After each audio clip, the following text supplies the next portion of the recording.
Every time we're in a budget cycle, we see increased law enforcement activity.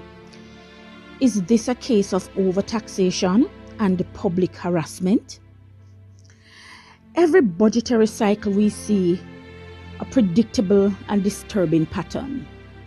Law enforcement officers, particularly the police and transport authorities, flood the streets in overwhelming numbers.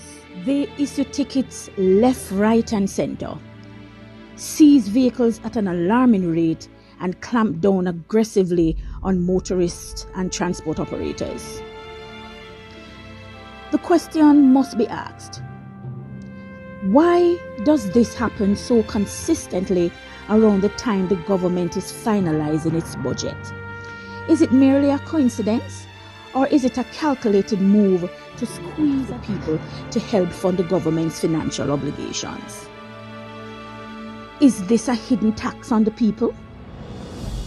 Jamaicans already face significant financial strain due to the high cost of living, inflation, and relentless increase in taxes, utilities, and transportation costs.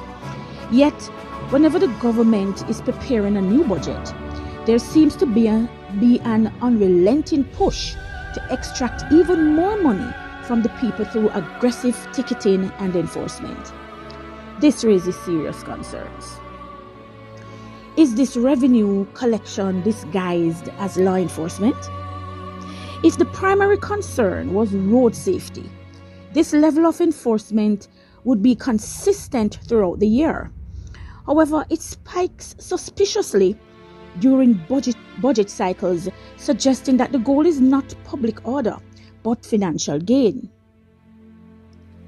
The funds collected from traffic fines and vehicle seizures conveniently boosts government revenue at the time when they are finalizing their spending plans.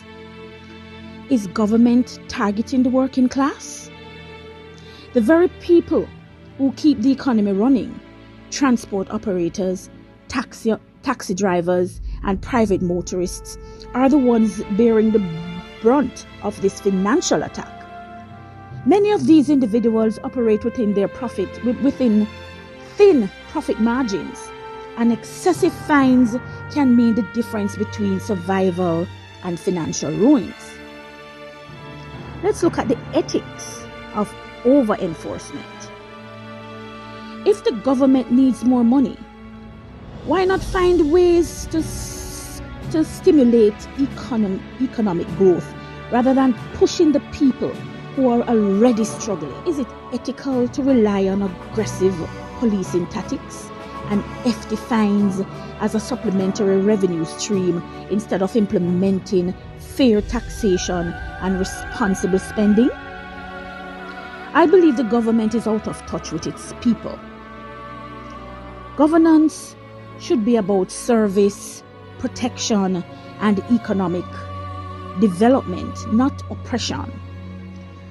When a government prioritizes revenue collection through punitive measures rather than fostering a thriving economy, it signals a serious disconnect from the realities faced by the citizens. Instead of excessive ticketing and vehicle seizures, the government should focus on a few things. One, I believe they should focus on job creation and naturally increase tax revenue without burdening individuals. Two, transparent financial management to prevent the need for squeezing additional funds from the people. And three, fair and consistent law enforcement that prioritizes genuine safety concerns rather than revenue quotas. This is my message to the government. We see that we see what you're doing. We see what you're doing, and Jamaicans are not blind. We recognize the pattern, and we see the deliberate financial pressure being placed on ordinary citizens under the guise of law enforcement. This is not governance. It is economic exploitation. If the government truly cares about road safety and public order, enforcement would be a year-round initiative, not a seasonal revenue boost. The people deserve better. It's time to call out these tactics for what they are: state-sanctioned harassment, overtaxation disguised as public safety efforts.